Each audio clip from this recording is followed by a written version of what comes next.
এই দেশটা সেম ক্যাটাগরিতে এখন চলতেছে। আমরা টানা কতদিন যাবত এখানে প্রোগ্রাম করতেছি। আমরা কি চাই মানুষের জনদুর্ভোগ হোক? আমাদের কারণে কিন্তু রাস্তাঘাটে জ্যামও হচ্ছে। আমরা চাচ্ছি যে আমার ভাইয়ের সুষ্ঠু বিচার হোক। আমার ভাইকে যে হত্যা করা হয়েছে এটা সুষ্ঠু বিচার হোক। প্রশাসন কেন যে চুপচাপ আছে আমরা বুঝতেছি না। আপনারা দেখেন বিগত কিছুদিন আগে আমার প্রাইভেট ইউনিভার্সিটির একটা ছেলেকে সামান্য একটা কারণে একটা মানুষকে খুন করা হয়েছে, তার বিচারও কিন্তু আমরা এখন পর্যন্ত পাই না। আমরা চাচ্ছি আমার ভাইকে যে হত্যা করেছে সুষ্ঠু বিচার হোক। এই রাষ্ট্র আমাদের সুন্দর একটা বিচার দিয়ে মানুষকে বোঝানোর, আমরা আসলে বিচারের মাধ্যমে আমরা চাচ্ছি যে মানুষের যে একটা ঘৃণা আছে মানে আইনের প্রতি, এটা যেন সরে যায়।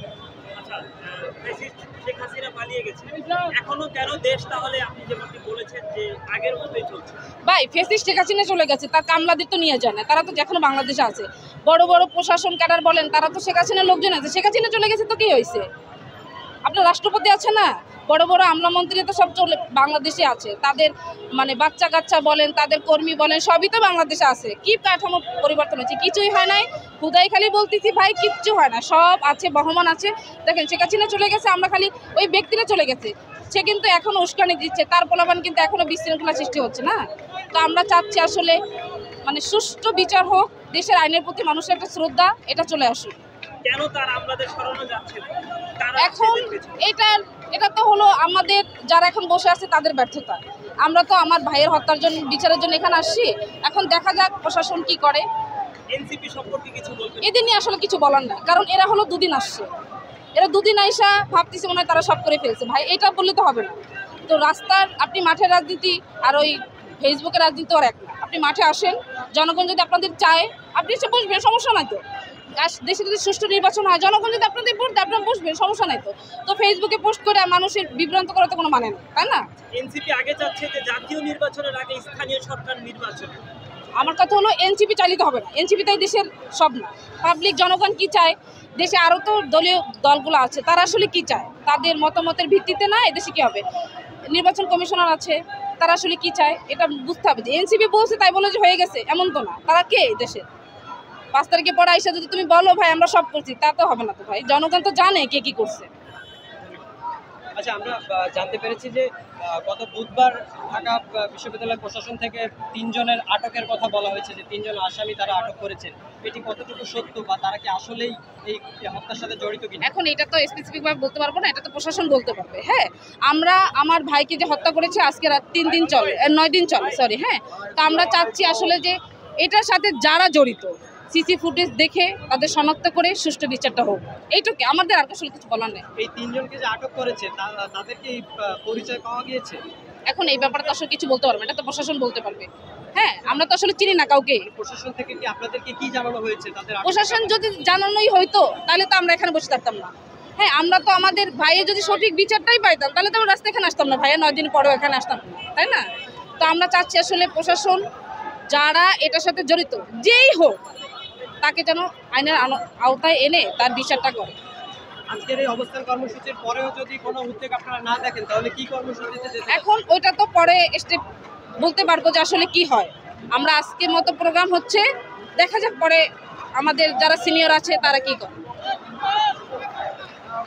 দেশের এমন একটি দেশ যে দেশের মানুষ সবসময় স্বাভাবিক জীবনযাপন নিশ্চিত করতে চায়।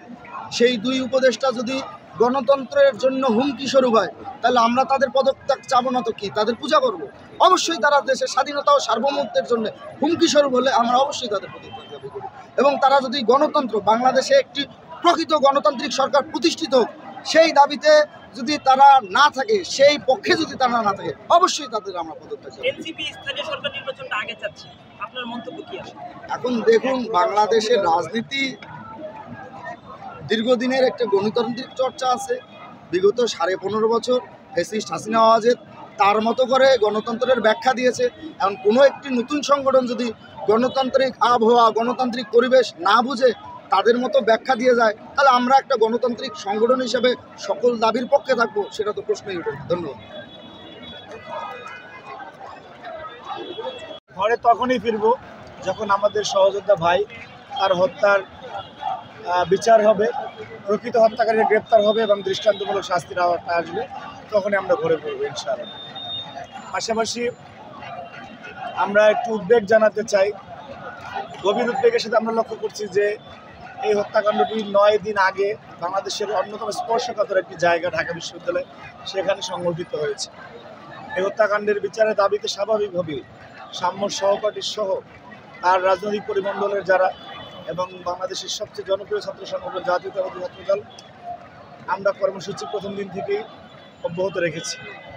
কিন্তু এই বিশ্ববিদ্যালয়ের শিক্ষক হিসাবে যারা কর্তা ব্যক্তি আছেন, বিশ্ববিদ্যালয়ের ভিসি প্রক্টর, তাদের যেহেতু অনেক দায়িত্ব, তারা প্রথম থেকেই এই হত্যাকাণ্ড নিয়ে দায় সারা এবং উদ্দেশ্য প্রণোদিত বক্তব্য দিয়েছেন এবং একটা পর্যায়ে গিয়ে ঢাকা বিশ্ববিদ্যালয়ের বর্তমান ভিসি এই হত্যাকাণ্ডকে জাস্টিফাই করতে চেয়েছেন। উনি সাম্য যে তাদের ছাত্র সেই পরিচয়কে ভুলে গিয়ে যেখানে পিতা পুত্র সম্পর্ক থাকার কথা, ছাত্র তো সন্তান তুল্য, সন্তানের হত্যার বিচার দাবি যেই পিতা করে না সে তো পিতা হওয়ার যোগ্যতা রাখে না। ঠিক একই রকম যে শিক্ষক তার ছাত্রের হত্যার বিচার মন থেকে চায় না, সেই শিক্ষকতার জায়গায় থাকতে পারে বলে আমরা বিশ্বাস করি না। এবং সেই জায়গাটি থেকে ঢাকা বিশ্ববিদ্যালয়ের বর্তমান ভিসি তার পদে থাকার, ওই চেয়ারে থাকার যোগ্যতা হারিয়েছেন বলে আমরা মনে করছি। পাশাপাশি এই ইন্টারিম গভর্নমেন্ট যারা জুলাইয়ের রক্তের উপর দিয়ে আজকে তারা পতাকা উড়াচ্ছে গাড়িতে, সেই গভর্নমেন্ট জুলাইয়ের একজন সম্মুখ সারির যোদ্ধা সাম্য তার হত্যাকাণ্ড নিয়ে যখন সিরিয়াস থাকে না, তখন স্বাভাবিকভাবে আমাদের প্রশ্ন জাগে যে এরা আসলেই জুলাইয়ের চেতনাকে ধারণ করে কিনা। এরা ওই রকম চেতনা ধারণ করে যারা, যেমন আমরা দেখেছি আওয়ামী ফ্যাসিজমের সময় মুক্তিযুদ্ধের চেতনাকে যেরকম বিক্রি করা হতো, একটি মাত্র পরিবার একটি মাত্র দল যেরকম বিক্রি করত, ঠিক আজকে একই স্টাইলে জুলাই স্পিরিটকে বিক্রি করা হচ্ছে। প্রকৃত অর্থে জুলাইয়ের যে যোদ্ধা সাম্য তার বিচারের দাবিতে যদি তারা সিরিয়াস থাকে তাহলে আমরা বলতে পারতাম যে না, তারা জুলাইকে ধারণ করে। আপনি দেখবেন যে জুলাই ফাউন্ডেশন নামে একটি ফাউন্ডেশন রয়েছে, এই ফাউন্ডেশনের প্রথম সাধারণ সম্পাদক ছিল সার্জিস আলম। সে তার ব্যক্তিগত স্বার্থ চরিতার্থ করার জন্য এই ধরনের একটি পবিত্র দায়িত্ব থেকে সরে গিয়েছে। সুতরাং তাদের প্রত্যেকটা পদে পদে প্রতীয়মান যে তারা আসলে জুলাইকে কতটুকু ধারণ করে। তো আমাদের বক্তব্য খুব স্পষ্ট। আপনি দেখবেন যে সেই সকাল থেকে এখন পর্যন্ত সাধারণ শিক্ষার্থী সহ স্বতঃস্ফূর্ত একটা অংশগ্রহণ এখানে রয়েছে। আমরা আমাদের ভাই সাম্য হত্যার বিচার নিশ্চিত না হওয়া পর্যন্ত আমরা ঘরে ফিরে যাব না ইনশাআল্লাহ। ততদিন পর্যন্ত আমরা রাস্তায় থাকবো যতদিন আমরা সুবিচার না পাবো। বারবারই কেন ছাত্র দলের নেতাকর্মীদের উপর টার্গেট, কি ভাবছেন সেই প্রশ্ন এবং আমাদের কাছে মনে হয় যে একটি গভীর নীল নকশারি অংশ যে জুলাই অভ্যুত্থানের সবচেয়ে ক্ষতিগ্রস্ত ছাত্র সংগঠন ছাত্র দলকে নিয়ে যে আসলেই বড় ধরনের ষড়যন্ত্র হচ্ছে কিনা সেটি এই হত্যাকাণ্ডগুলির প্রকৃত মোটিভ যখন ফিরে আমরা বের করতে পারবো তদন্ত সাপেক্ষে, তখন আমরা বুঝতে পারবো যে এগুলো আসলে কী কারণে হচ্ছে। স্বভাবতই সেটি উন্মুখ না হওয়া পর্যন্ত আমরা শঙ্কিত, কিন্তু আমরা ভীত নয়। আমরা শঙ্কিত বাট আমরা ভীত নয়, কারণ আমরা সেই সংগঠন যারা হাসিনার দীর্ঘ 15.5 বছর ফ্যাসিবাদের সময় আমরা 1 সেকেন্ডের জন্য আমরা হাসিনার ফ্যাসিবাদের কাছে মাথা নত করিনি। আমরা বীর দর্পে হামলা মামলা জেল জুলুম উপেক্ষা করে আমরা রাজপথে ছিলাম এবং হাসিনার পতন ঘটানোর শেষ সেকেন্ড পর্যন্ত ছাত্রদল সবচেয়ে বেশি রক্ত, সবচেয়ে বেশি শ্রম, সবচেয়ে বেশি ঘাম দিয়ে হাসিনার পতন ঘটিয়েছে। সুতরাং এই সংগঠনকে এইসব বয়ান দিয়ে লাভ নেই। আমরা আমাদের ভাইয়ের হত্যার প্রতিশোধ নিয়ে ঘরে ফিরবো ইনশাআল্লাহ। ধন্যবাদ।